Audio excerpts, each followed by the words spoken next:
David Brewster here with a new episode of Scales and Tales, and this is the Modal-Shift Workout. And let's be honest, practicing scales is really boring. It's not very exciting. It's very important, but it's definitely not the most exciting thing you're going to do with a guitar in your lap.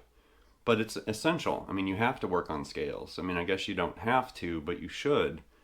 But there are some, different ways you can kind of shake things up, make things more interesting, more interactive. And, a lot better than just sitting there playing a scale straight up and down, because that's really boring.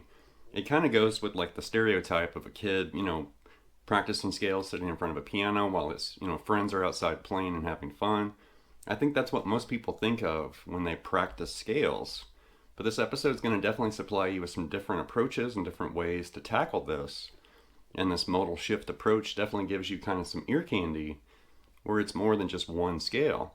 So anyway, here we go. So before we get started here, I have to explain what a modal shift is, just so I don't lose anyone out there. And in my musical world, there are multiple modal shifts. There's diatonic and non-diatonic modal shifts. There's also modal interchanges too. And a modal interchange typically is parallel, like say, C Aeolian shifted to C Lydian, for example. And then in my mind, modal shifts are where you're just basically shifting between different modes. And like I said, you can do diatonic or non-diatonic. Diatonic just means it stays or remains in the same key. Non-diatonic means that it doesn't remain in the same key. But anyway, I just want to give you a heads up as far as what we're going to be playing with. And now we're going to actually dive into this workout. Okay, to get started here, we're going to basically select a modal shift. And I'm going to go ahead and pick one. And keep in mind, you could basically shift between any modal, scales or tonalities. But for this example, we're going to basically move between G Dorian. And then once we've moved through G Dorian, we're going to shift to C Mixolydian. And we're going to start weaving, Dorian to Mixolydian like this from G to C. G Dorian, C Mixolydian. So the first thing we're going to look at here are chords, and then we're going to basically turn those into arpeggios, and then we're going to start tapping into scales. Keep in mind, all chords come directly from scales. Any chord you've ever heard or played came directly from a scale. So that's why we're going to do it this way. So we're going to basically hit, G minor to C major. And that's kind of the tonality. And I'm going to serve this up so you can really get an earful of this. So that way when we finally get to scales, your ear is going to hear this progression, G minor to C major. And you could line that up anywhere on the fretboard, anywhere you want to play that progression. You can, arrange those chords and those triads, G minor, followed by C major. Now to turn those into arpeggios, because those are just the basic chords, right? Let's string skip. Let's just kind of put it right here. Here's G minor. And then right next door, there's a C major shape right here. Think Paul Gilbert, string skipping shapes. There's G minor. Right next door is C major. Right? It definitely has a very ear-catching sound. That's a minor 1 chord, moving to a major 4 chord. Technically. Definitely signaling Dorian, big time right there.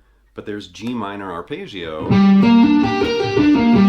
followed by C major. And you could definitely expand that. You could start tapping up on the top. You could add like a D for that G minor.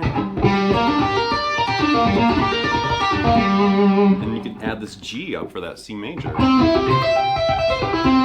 You want to start tapping in there, that's pretty cool. But there's a basic string skipping, demonstration right there.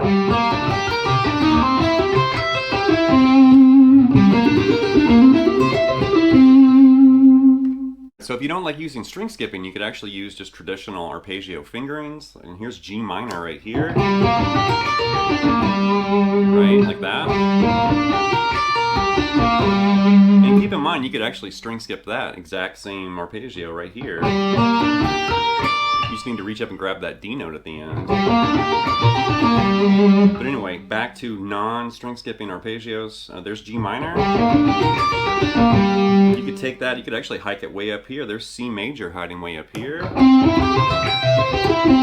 just one example. You could arrange, those arpeggios anywhere on the fretboard. But the important thing here is you're hearing that change. G minor, whether it's a chord to C major or the arpeggio.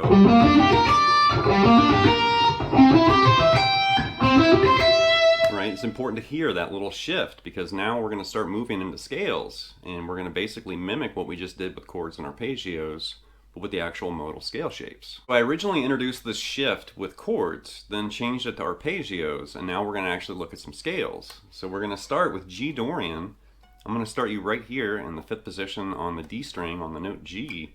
And what I want you to do with this, you could pick it, you could use legato, you could actually tap in here if you wanted to.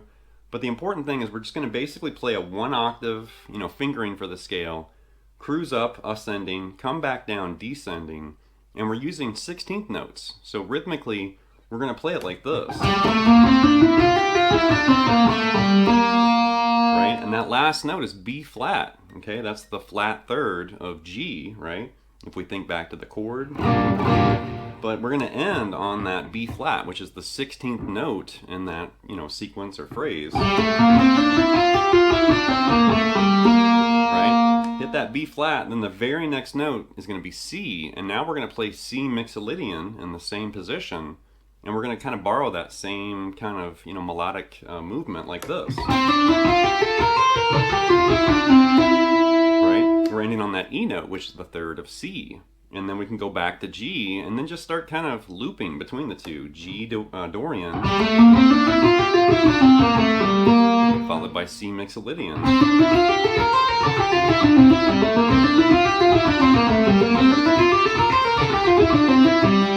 And it's actually a really cool, interesting, kind of ear candy way of playing scales, right?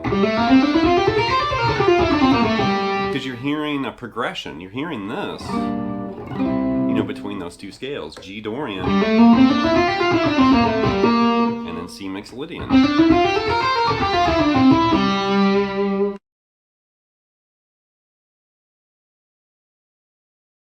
So this is a diatonic modal shift, because both of those modes, G Dorian and C Mixolydian, actually come from the same parent scale. And when we're talking modes, we can definitely trace all this back to what's known as a parent scale. So the parent scale for both of those modes, G Dorian and C Mixolydian, actually come from F major, or F Ionian right here. Right? But we're basically starting on the 2nd note of F major, or F Ionian, which that's G Dorian, right? And then we're also playing with the, the 5th mode of F major, which is C Mixolydian right there. But the important thing here, even though they share the same notes, right? F major has the exact same notes as G Dorian, which has the exact same notes as C Mixolydian, but we're giving emphasis to a different mode. It's not G Dorian the entire time or C Mixolydian the entire time. We're creating that shift or progression, like that. And your ear kind of hears that change to C, even though it's technically the same notes, just in a different order. But we're serving up, that C Mixolydian. We're not really serving up G Dorian when it's arranged like that.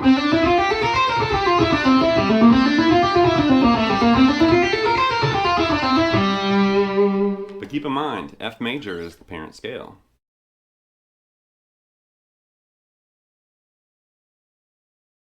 Well, let's do that again, but instead of doing it here, let's rework it and move it up here. The exact same scale, G Dorian, but instead of playing it here, I'm putting it right there. Right? And then that sequence kind of reworks. Right? Now you can see we're basically coming down to that G note, then your index is going to pick up that B flat like that.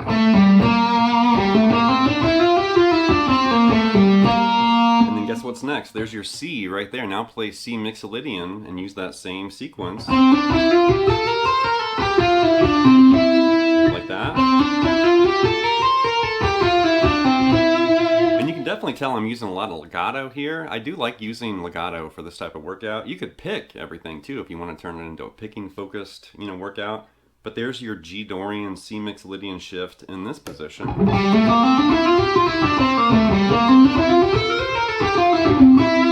And you gotta admit that sounds way more interesting than just running a scale, up and down. Because you're sequencing the notes, you're also shifting between, those modal tonalities.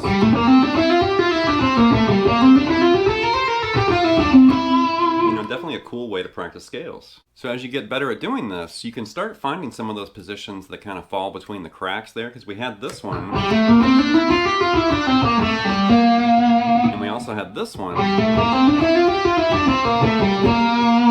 could find one right in between those two positions like this. And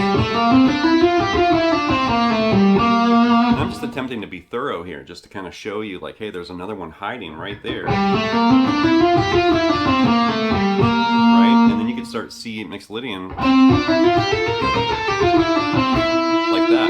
So just a different, variation for fingering, and it definitely feels different. And you'll be working, different finger combinations and working your technique in different ways by playing it like that.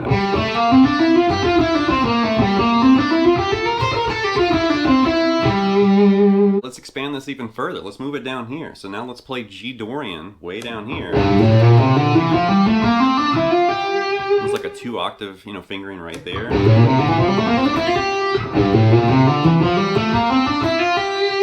Now when you get to that high G, hop over here to the high E string, grab that high C, and then come down C Mixolydian. Like that. And you're just weaving G Dorian to C Mixolydian. And finding different ways of playing this obviously is really important, but then just, kind of finding, those connecting ways. You could use shifts, you could do taps, you could bend notes, or whatever you want to do, but maybe just lock in the basic scale, movements at first, and then you can start throwing in, lick ideas and techniques and stuff. But it's a really cool way to practice scales. And once you get used to position playing like this, then you can start moving around the fretboard and do stuff like this.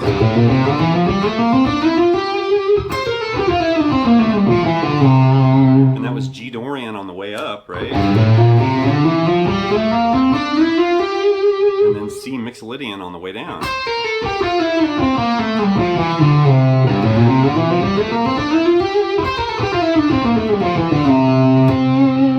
That's going to wrap this episode of Scales and Tales with the Modal-Shift Workout. And like I said at the beginning, you could definitely change this. You could change it to different keys. You could shift between different scale tonalities or modes. There's a lot you could do with this. But I'm really just kind of supplying you with the basic idea, shaking things up, practicing scales, but moving away from just playing, one scale straight up and down. Because like I said, that aside from it being really boring, it is good technique practice, but it's not very musical, right? To just sit there and play a scale straight up and down. When you start creating progressions like this and these modal shifts and, different tonalities start kind of flying around. And these were diatonic. You start moving into non-diatonic, you can definitely get some ear-grabbing, sounds. And, from here, like I said, you can definitely explore other keys, other positions. You could introduce like a third modal, shift. You could move from, say, Dorian to Mixolydian to maybe Aeolian or something, or Lydian, or whatever you want to do. But you can start shifting around, and I've found this is a really interesting way to practice scales. It's different. It definitely challenges things and kind of shakes things up in your technique. But it's also it's a lot better to listen to, I guess. Like when you hear these sounds coming out, it doesn't really sound like I'm practicing scales. It sounds almost like music. And then from working on this, the next thing you know, you will make music kind of based around these ideas. So anyway, leave some feedback and comments. Please subscribe to my lessons, and I'll be back before you know it with more content and material. Thank you.